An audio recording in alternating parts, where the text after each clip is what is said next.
Hola, hola, ¿qué tal? Si a esta hora activamos el despertador. Nos volvemos a encontrar, ¿no? Y después de una serie de programas, de un especial que tuvimos con mascotas, de sus cuidados, con nuestra hermosísima Paula Javela, volvemos a nuestro tradicional El Nuevo Día, con temas de análisis, con temas de concientización, desarrollando un poco, desmenuzando un poco los temas que curiosamente pasan desapercibidos en los medios de comunicación, o cuando les dan difusión lo hacen en 30, 40, 50 segundos y no le dan tiempo a la gente de sentarse a pensar, de sentarse a decir qué fue lo que pasó aquí. Pues es todo lo que hacemos los medios independientes. Esa es nuestra tarea, de tratar de desmenuzar un poco, de coger un tema en particular y masticarlo bien, como para que la gente pueda enterarse de lo que pasa en nuestro país. Hoy vamos a hablar, como ustedes ya se dieron cuenta, en la tapa del programa, de los congresistas, de los honorables congresistas. Pero permítanme algo, cuando yo pensé en el tema del programa, en los honorables congresistas, esa fue la palabra que llamó la atención, que llamó mi atención. ¿Cómo es eso de honorable? ¿A quién se le ocurrió decirle a un congresista honorable? ¿De dónde salió eso? Y entonces revisé un poco la historia y resulta que eso viene por allá desde 1811, cuando se conformó el Congreso de la República, cuando se creó el acta de la Federación de Provincias Unidas de la Nueva Granada. Allí pues cada provincia definía cuáles iban a ser los dos representantes que iban a, valga la redundancia, a representarlos. Y entonces allí se determinó que a cada uno de los congresistas se les iba a decir honorables, como a los presidentes se les iba a decir excelencia.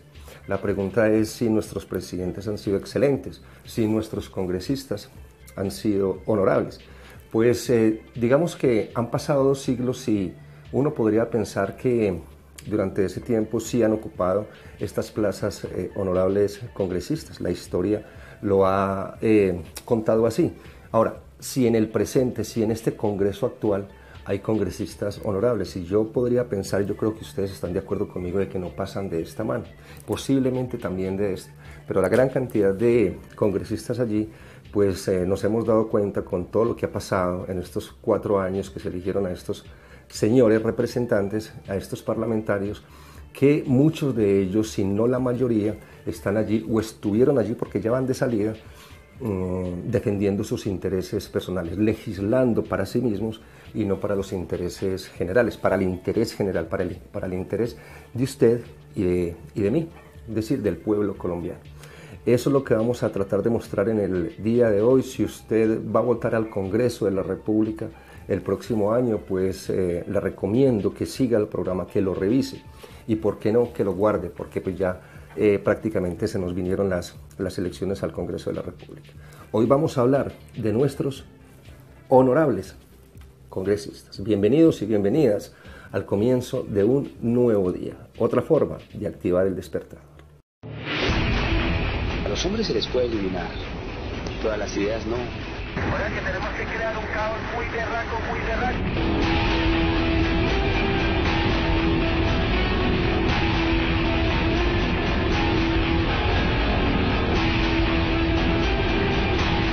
Yo apoyé la reelección del presidente Uribe. Su ingreso se habría producido a mis espaldas. Y pido excusas a los colombianos por este hecho bochornoso.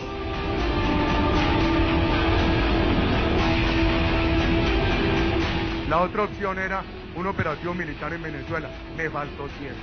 No le faltó tiempo, le faltaron cojones. Lo que sucedió fue un accidente.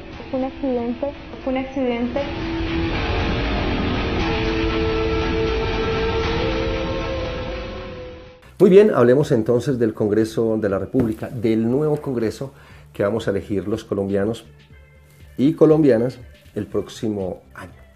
Y es que de acuerdo ya al papel que hizo la registraduría de recoger estas listas, vamos a conocer, ya tenemos la oportunidad de conocer el nombre, por ejemplo, de personas que entre hombres y mujeres van a ocupar estas listas tanto en Cámara como en Senado. Vamos a mirar el nivel porcentual que esta vez creció de acuerdo al periodo inmediatamente anterior. Vamos a conocer, por ejemplo, estas caras nuevas de personas que no son conocidas, que esperamos los colombianos que si llegan a ocupar estas plazas, tanto en Cámara como en Senado, hagan un papel decoroso, responsable, que trabajen y legislen en bien del interés general, más no particular, como sucedió con gran parte de estos congresistas que ya van de salida.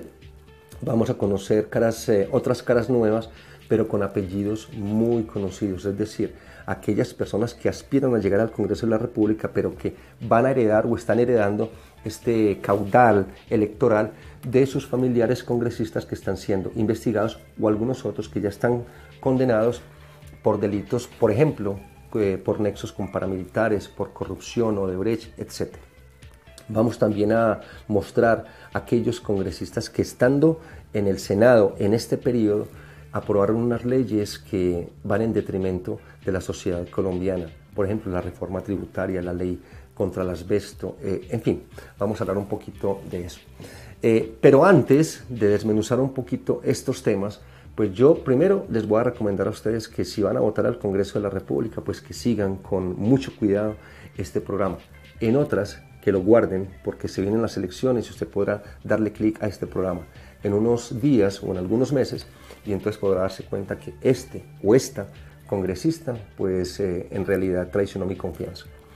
Pero además, antes que nada les voy a mostrar, para que ustedes se queden aterrados, la cantidad de personas que aspiran a llegar al Congreso de la República y algunos datos adicionales que nos encuentra el reporte de la Registraduría Nacional.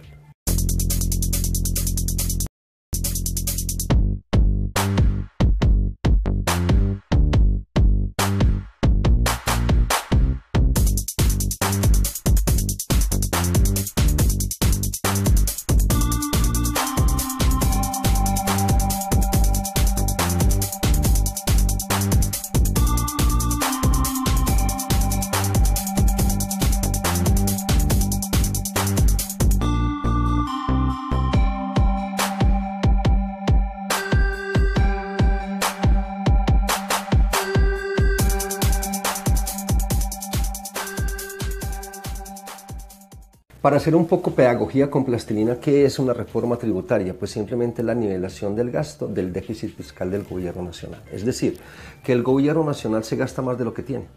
Nosotros hemos tenido permanentemente en nuestra historia gobiernos completamente derrochones, malos, pésimos administradores.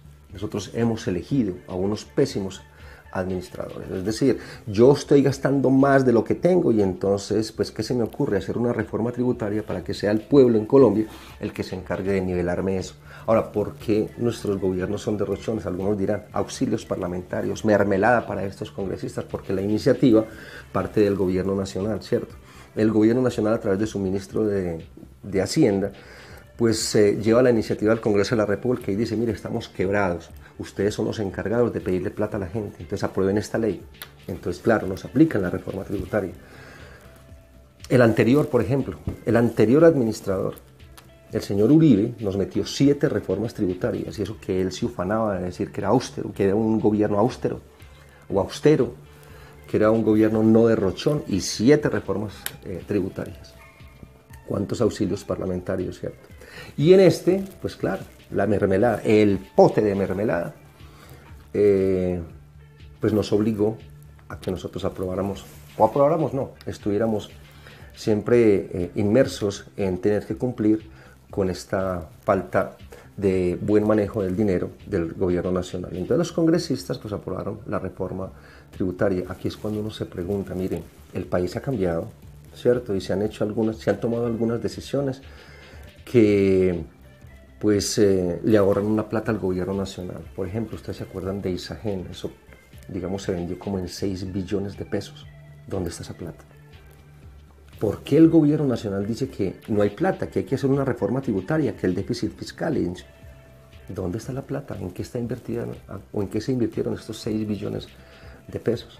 Ahora, hay una guerra terminada con las FARC, ¿cierto? Y muchos helicópteros ya no levantan vuelo para ir a buscarlos. Muchos soldados ya no disparan para ir a confrontarlos. ¿Dónde está la plata que se ha ahorrado en esa parte de la guerra? Porque estamos hablando de billones de pesos. Algunos otros dirán, no, es que hay que levantar vuelo y hay que mandar a los soldados para confrontar a las BACRIM, a estas bandas criminales. Sí, pero es que la gran mayoría del gasto público era en esta guerra contra las FARC. Las FARC están desarmadas, no hay guerra contra las FARC. De hecho, el ELN también tiene una tregua bilateral. Es decir, no están combatiendo. Entonces, ¿qué está pasando con ese dinero? ¿Por qué nos dicen a nosotros que hay que aprobar? Y no se olviden que para el próximo año se viene otra reforma tributaria. Es decir, el anterior nos aplicó 7 y este va a terminar con 4. Es decir, 11 reformas tributarias en 16 años.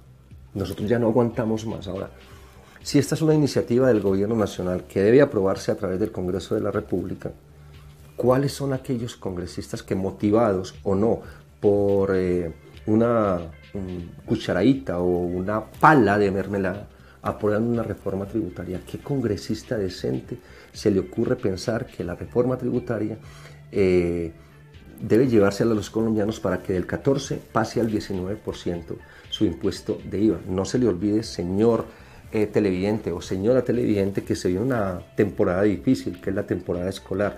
Uniformes, matrículas, útiles, y en fin, y todo eso tiene el 3% más de impuestos. ¿Quiénes fueron esos congresistas que aprobaron la reforma tributaria? Pues aquí están, señores y señoras.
Y esos son los congresistas que hace 4 años juraron defender la Constitución, defender el interés general por encima del personal. Congresistas que, entre otras cosas, algunos de ellos, como ustedes lo pudieron ver, quieren reelegirse para el próximo cuatrenio. Para que usted lo vaya teniendo en cuenta, mi querido amigo o mi querida amiga. Pero también quiero que ustedes tengan en cuenta otro tema en particular, otra ley que cursa en el Congreso, y es la ley contra el uso del asbesto en Colombia. Miren estas cifras. Entre 1998 y 2008, de acuerdo a los datos de la Organización Mundial de la Salud, perdieron la vida en 83 países por lo menos unas 100.000 personas. ¿Por qué? Por el uso del asbesto. 54 países en el mundo ya le dijeron no al uso del asbesto. Sacaron estas empresas que manejaban el asbesto en sus países. En Colombia, de acuerdo a algunos datos de salud, 260 personas han perdido la vida por cáncer de pulmón de acuerdo al uso del asbesto. Y es que el asbesto está en los tejados, las tejas, las famosas tejas Eternit, en las pastillas de los frenos, en las vías, esas vías 4G, allí está el asbesto en toda su magnitud. Las casitas, las famosas casas que entregó el gobierno nacional a través de su entonces vicepresidente Germán Vargas Lleras, pues son casitas que tienen asbesto. Entonces, digamos, en un país decente, como aquellos 54 que ya lo prohibieron, pues le diría no al uso del asbesto, y esta iniciativa ya llegó al Congreso de la República, ya pasó el primer debate. Muchos congresistas a pupitrazo dijeron no al uso del asbesto porque son congresistas responsables, pero otros dijeron no vamos a permitir que aquí se prohíba el uso del asbesto. Créalo o no, congresistas que están, digamos, como que favoreciendo el uso del asbesto para que a ti y a mí, si tenemos asbesto en nuestros tejados, asbesto en nuestros carros, allí en las pastillas de los frenos, pues tarde que temprano nos dé cáncer de pulmón. ¿Cuáles fueron esos congresistas que estuvieron en contra de prohibir el uso del asbesto en Colombia? Aquí están.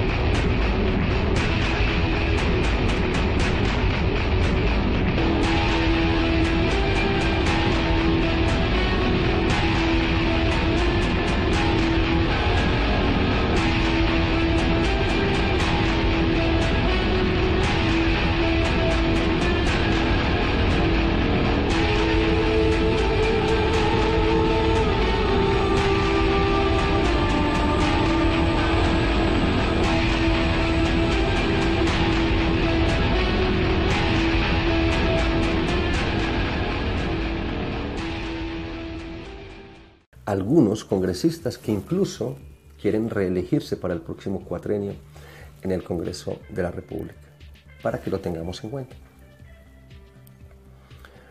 ¿Cómo no recordar aquella madrugada del 1 de abril de este año, cuando nosotros los colombianos nos levantamos y nos enteramos de una terrible tragedia? 3 ríos allí en el departamento de Putumayo se desbordaron y arrasaron con todo el municipio de Mocoa. 300 muertos, 1000 desaparecidos, incalculables pérdidas materiales, un municipio prácticamente borrado por la naturaleza. Yo me acuerdo muy bien que el país se volcó en solidaridad por Mocoa. Se crearon incluso algunas etiquetas: amor por Mocoa, solidaridad por Mocoa, todos por Mocoa, la comunidad internacional, algunos países enviaron sus ayudas, sus alimentos, etc. Y allí al Congreso de la República llegó una iniciativa. Se le pedía a los congresistas que donaran parte de su salario para ayudar y solidarizarse con Mocoa. Y se llegó a la conclusión, yo en medio de todas estas conversaciones, no era un debate, en medio de estas conversaciones se llegó a la conclusión de que los congresistas iban a donar 5 días de salario. Para algunos podrá sonar muy poco, pero pues algo es algo, ¿cierto? Y se alcanzaron a recoger por lo menos 300 millones de pesos, pero aunque usted no lo crea, hubo congresistas que dijeron no, a mí no me van a sacar plata de mi sueldo para ayudar a esa gente. ¿Usted quiere conocer o quiere recordar o quiere saber? Si lo sabe, pues recordárselo, y si no lo sabe, pues contárselo. ¿Quiénes fueron estos miserables congresistas que dijeron no a la solidaridad por Mocoa? Aquí están.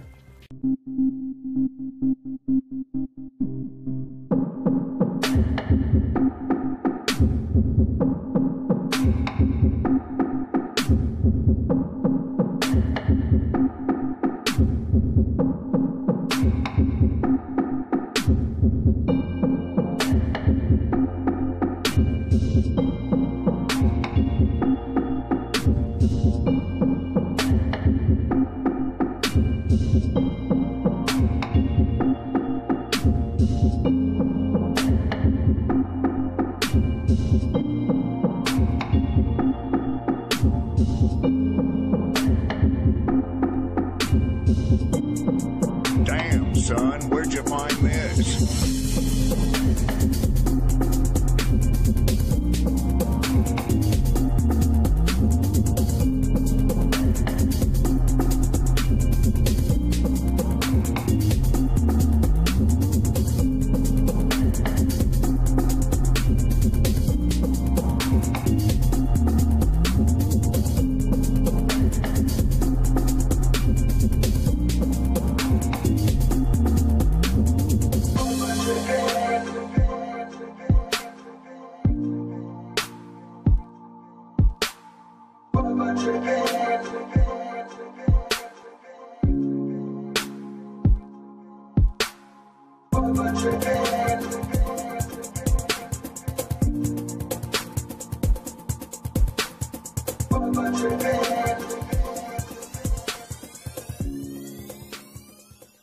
Muy bien, y ya para ir concluyendo nuestro espacio en el día de hoy, y tal cual lo dije al comienzo del programa, pues estamos basados no solamente en las listas que entrega la registraduría para conocer, digamos, el número de candidatos, nivel porcentual, etcétera, sino ahora ya basados en la Fundación Paz y Reconciliación de León Valencia, que entrega un reporte sobre los antecedentes no solo de congresistas que quieren reelegirse para el próximo cuatrenio, pero que tienen delitos, ya sea por corrupción, nexos con paramilitarismo, etcétera, sino aquellas personas que siendo nuevas llegan acompañados de apellidos con delitos. Es decir, el primo del congresista, la hija de la congresista, el papá del congresista, que está siendo investigado o que ya fue condenado por lo mismo, por peculado, por cohecho, por nexos con grupos paramilitares, etc. Aquí vamos entonces a conocer uno a uno, a mirar cada uno, a revisar ya algunas caras conocidas, otros que van a llegar al Congreso, pero que vienen con una herencia electoral muy cuestionable.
Este es pues el panorama electoral para el próximo año.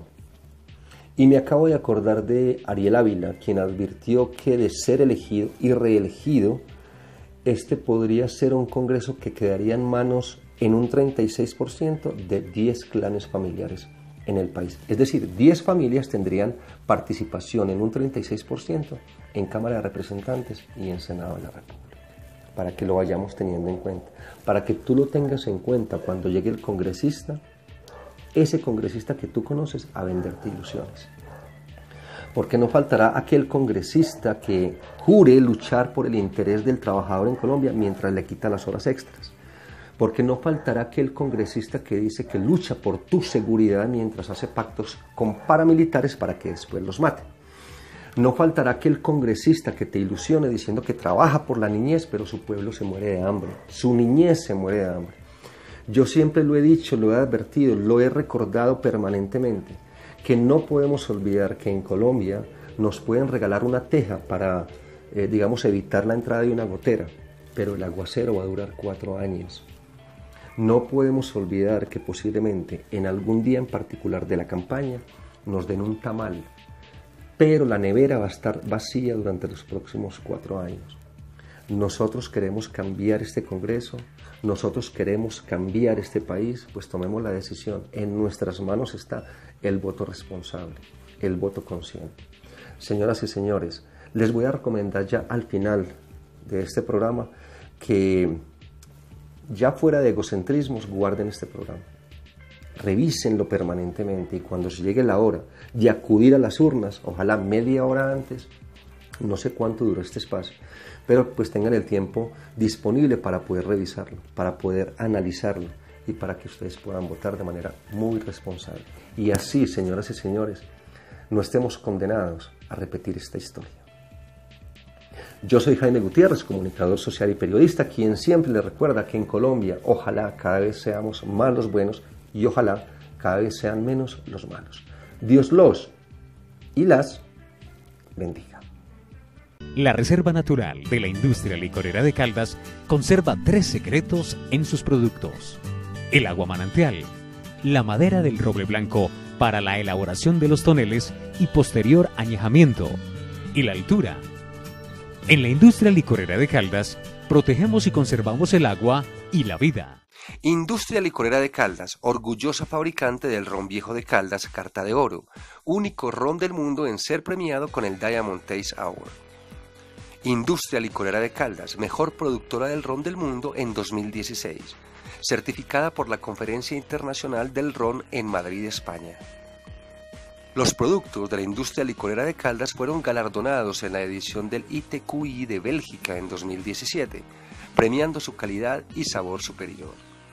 Por tanto, para la Industria Licorera de Caldas obtener premios internacionales tiene un secreto: sus bosques, sus aguas y sus barriles de roble blanco colombiano, condiciones únicas para que los que saben de sabor disfruten un verdadero ron de altura. A los hombres se les puede eliminar, todas las ideas no. Ahora que tenemos que crear un caos muy berraco, muy berraco.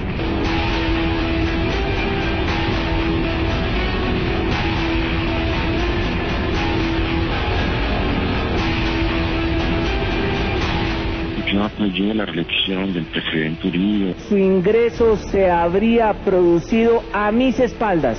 Y pido excusas a los colombianos por este hecho bochornoso.